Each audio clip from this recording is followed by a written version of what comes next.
Assalamualaikum warahmatullahi wabarakatuh. Alhamdulillah wassalatu wassalamu ala Rasulillah wa ala alihi wa ashabihi wa man wala ma ba'du. Kaum muslimin dan muslimat peserta grup Dirasat Islamiyah yang semoga senantiasa dirahmati Allah Subhanahu wa taala.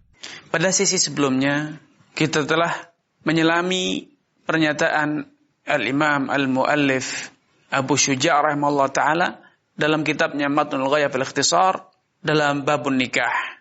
Yang kala itu beliau menyatakan wa yustahab an-nikahu mustahabun liman yahtaju ilaih. Nikah itu hukumnya sunnah, mustahab bagi orang yang merasa perlu untuk menikah dalam rangka menyalurkan hasrat birahinya, dalam rangka membentengi dirinya dari perbuatan zina. Namun telah kita sampaikan, telah dijabarkan bahwa banyak para ulama yang kemudian menyatakan bahwa hukum pernikahan tidak tepat bila digeneralisasikan bahwa semua orang hukumnya sunnah. Yang lebih tepat adalah dirinci sesuai dengan kondisi masing-masing. Bahwa ada orang yang wajib menikah, ada orang yang sunnah menikah, tetapi di saat yang berbeda ada orang-orang yang haram atasnya untuk menikah. Karena bila dia menikah hanya akan mendatangkan dosa tanpa membawa pahala sedikit pun. Kali ini kita sampai pada pernyataan Al-Muallif rahimahullah ta'ala yang menyatakan wa yajuzu lil hurri an yajma'a baina arba'i harair walil 'abdi an yajma'a baina tsnatain. Beliau mengatakan dan boleh bagi seorang yang merdeka, lelaki yang merdeka untuk menikahi 4 wanita sekaligus, untuk memiliki istri sebanyak 4 orang. Dan bagi seorang budak, baginya boleh untuk memiliki istri 2, itu maksimal. Sehingga ada perbedaan antara lelaki merdeka dengan lelaki hamba sahaya. Lelaki merdeka maksimal boleh memiliki 4 istri. Sedangkan budak, dia maksimal memiliki 2 istri, tidak boleh lebih. Kenapa demikian? Karena memang secara kodrat lelaki merdeka memiliki kemampuan dan kebebasan yang jauh berbeda dari lelaki yang hamba sahaya. Karena lelaki hamba sahaya, dia terbebani dan terikat dengan kewajiban patuh dan melayani majikannya. Karena itu wajar bila ada perbedaan hak. Karena secara tinjauan hukum, lelaki merdeka bila berzina, hukumannya 2 kali lipat dibanding hukuman lelaki budak yang berzina. Kalau lelaki merdeka yang telah menikah, dia berzina, hukumannya itu dirajam. Sedangkan bila dia dalam kondisi bujang, maka hukumannya dicambuk sebanyak 100 kali. Adapun budak, baik lelaki ataupun wanita, bila mereka berzina, walaupun mereka telah menikah, maka hukuman maksimalnya hanya dicambuk sebanyak 50 kali. Hal ini berdasarkan firman Allah Subhanahu wa taala, fa in ataina bi fahishatin fa 'alaihinna nisfu ma 'alal muhsanati minal 'adzab. Dan bila wanita-wanita budak yang telah menikah, mereka berzina padahal telah menikah, maka hukumannya adalah separuh dari hukumannya wanita merdeka yang berzina, yaitu 50 kali cambukan.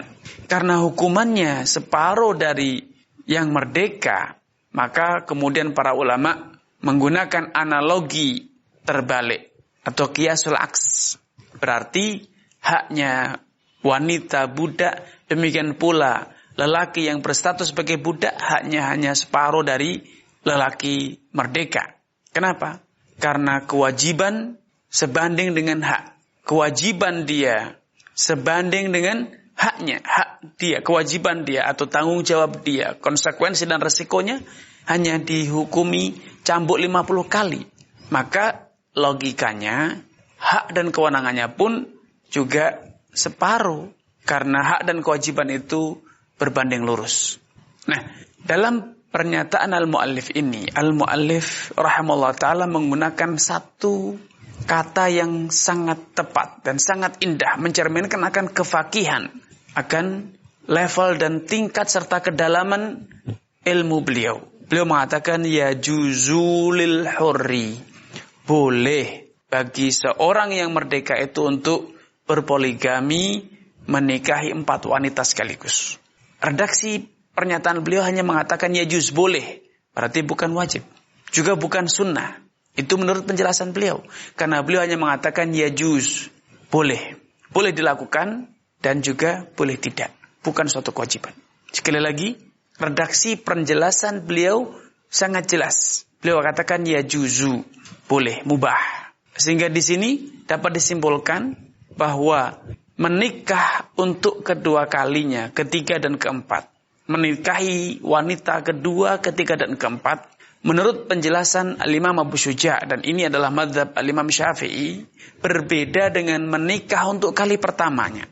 Karena di awal bab ini mu'allif mengatakan an-nikahu mustahabun, nikah itu hukumnya sunnah. Tetapi ketika beliau berbicara tentang poligami untuk menikah kedua kalinya, ketiga dan keempat, beliau katakan ya juzu, boleh. Sehingga dapat kita fahami bahwa menikah pertama itu lebih muakkad, lebih ditekankan, lebih dianjurkan dibanding menikah untuk kedua, ketiga dan keempatnya. Alias untuk menikahi wanita kedua, ketiga dan keempat, istri kedua, ketiga, dan keempat. Karena menikahi istri kedua, ketiga, dan keempat itu ternyata hukumnya mubah. Dan kita semua tahu bahwa mubah itu artinya dilakukan tidak dosa, ditinggalkan juga tidak dosa. Dilakukan tidak mendatangkan pahala, ditinggalkan juga tidak mendatangkan pahala. Itu arti dari kata mubah. Berbeda dengan sunnah. Menikah pertama kali, menikah dengan istri pertama, hukumnya sunnah menurut mazhab Syafi'i. Kalau dilakukan mendapatkan pahala, kalau ditinggal tidak dosa. Walaupun telah disampaikan sebelumnya bahwa yang lebih tepat, pernikahan itu hukumnya sesuai dengan kondisi real yang ada pada masing-masing manusia. Bisa jadi nikah itu hukumnya wajib, bisa menjadi sunnah. Ini yang bisa kami sampaikan pada kesempatan kali ini. Kurang dan lebihnya saya mohon maaf. Billahi taufiq wal hidayah. Wassalamualaikum warahmatullahi wabarakatuh.